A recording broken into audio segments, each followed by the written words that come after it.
The World Bank and IMF serve this role on a global scale. The basic scam is simple. Put a country in debt either by its own indiscretion or through corrupting the leader of that country. Then impose conditionalities or structural adjustment policies, often consisting of the following. Currency devaluation. When the value of a currency drops, so does everything valued in it. This makes indigenous resources available to predator countries at a fraction of their worth. Large funding cuts for social programs. These usually include education and healthcare, compromising the well-being and integrity of the society, leaving the public vulnerable to exploitation. Privatization of state-owned enterprises. This means that socially important systems can be purchased and regulated by foreign corporations for profit. For example, in 1999, the World Bank insisted that the Bolivian government sell the public water system of its third largest city to a subsidy of the U.S. corporation Bechtel. As soon as this occurred, water bills for the already impoverished local residents skyrocketed. It wasn't until after a full-blown revolt by the people that the Bechtel contract was nullified. Then there is trade liberalization, or the opening up of the economy through removing any restrictions on foreign trade.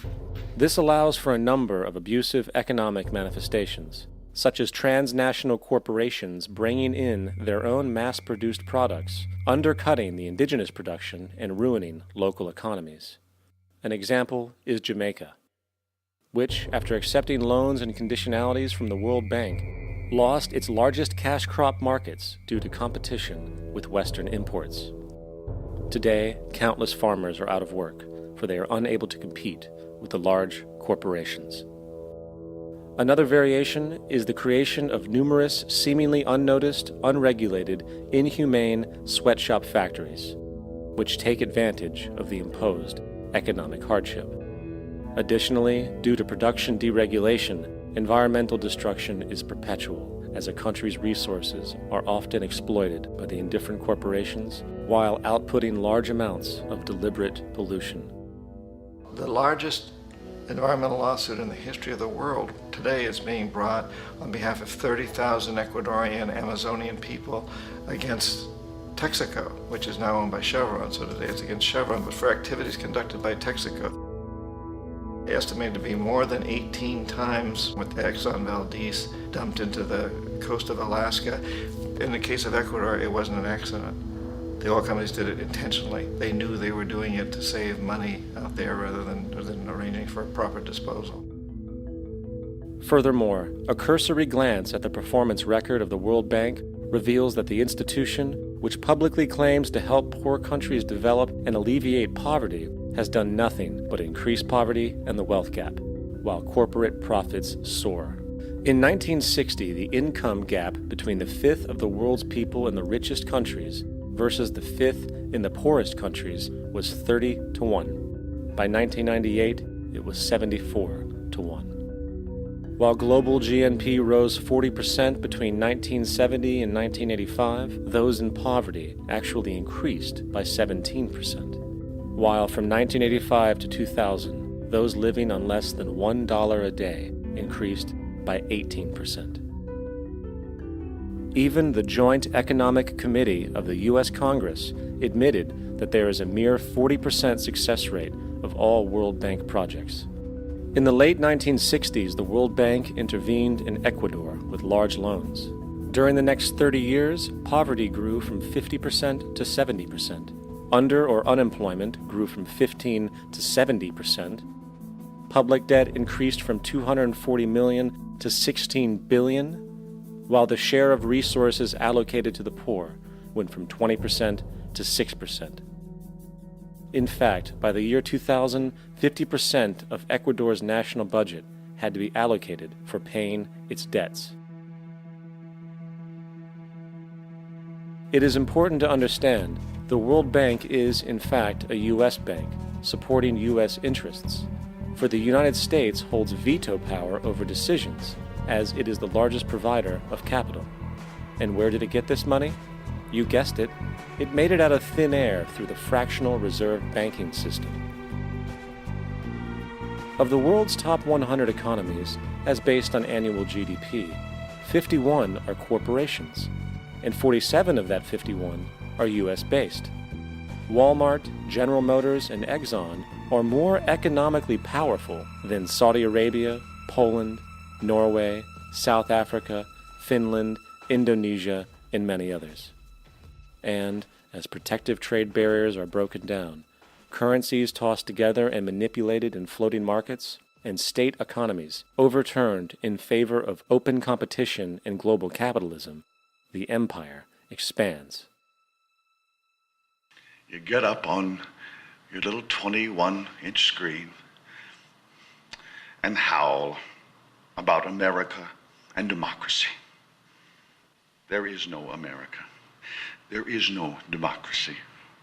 There is only IBM and ITT and AT&T and DuPont, Dow, Union Carbide, and Exxon. Those are the nations of the world today. What do you think the Russians talk about in their councils of state? Karl Marx? They get out their linear programming charts, statistical decision theories, Minimax solutions, and compute the price-cost probabilities of their transactions and investments, just like we do. We no longer live in a world of nations and ideologies, Mr. Beale. The world is a college of corporations, inexorably determined by the immutable bylaws of business. The world is a business, Mr. Beale.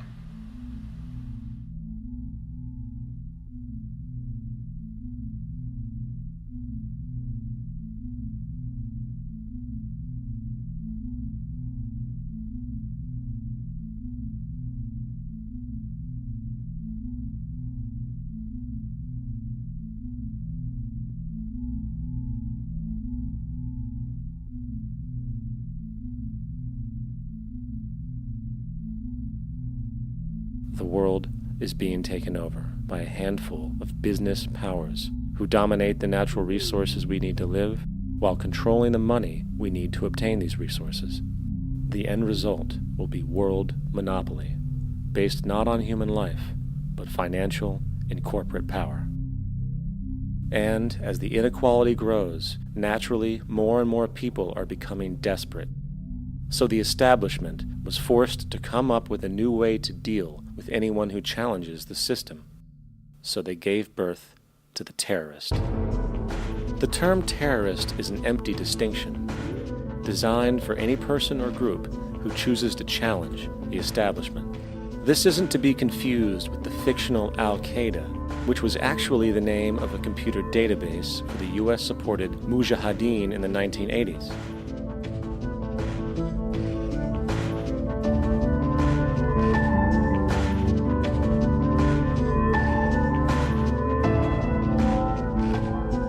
In 2007, the Department of Defense received $161.8 billion for the so-called global war on terrorism.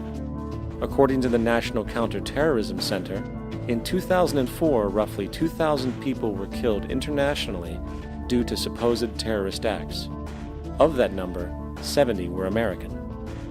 Using this number as a general average, which is extremely generous, it is interesting to note that twice as many people die from peanut allergies a year than from terrorist acts.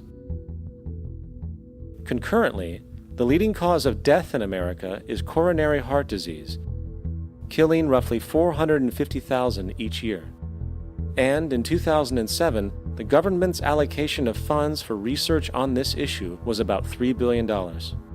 This means that the US government in 2007 spent 54 times the amount for preventing terrorism than it spent for preventing a disease which kills 6,600 times more people annually than terrorism does.